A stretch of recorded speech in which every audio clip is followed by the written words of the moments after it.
Milli Hidrometeorologiya Xidmətinin məlumatına görə, yaxın günlər ərzində ölkə ərazisində hava şəraitinin fasilələrlə yağıntılı keçəcəyi, yağışın ayrı-ayrı yerlərdə leysan xarakterli güclü olacağı, dağ çaylarından sel və daşqın keçəcəyi, şimşək çaxacağı, bir sıra ərazilərdə güclü külək əsəcəyi proqnozlaşdırılır.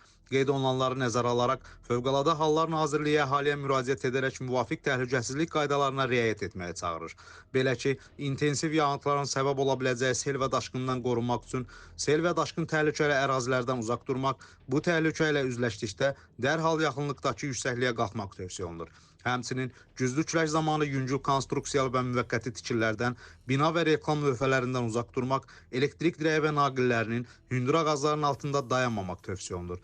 Güclü küləyin baş verən yanğınların söndürülməsi ilə əlaqədar yaratdığı çətinlikləri nəzərə alaraq, küləkli hava şəraitində yanğın təhlükəsizliyi qaydalarına xüsusilə ciddi riayət edilməlidir.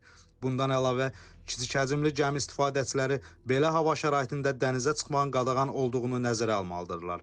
Eyni zamanda ildırımla bağlı təhlükələrdən qorunmaq üçün elektrik cihazlarını şəbəkədən ayırmaq, telefonla danışmamaq, açıq havada olarkən elektrik xətti, ildırım ötürücüsü, navalça və antenaya yaxınlaşmamaq, hündür ağacların altında daldalanmamaq və bu məqsədlə nisbətən çökək yer seçmək, avtomobildə olduqda isə hərəkəti dayandıraraq şüşələri qaldırıb ildırımın bitməsini gözləmək lazımdır.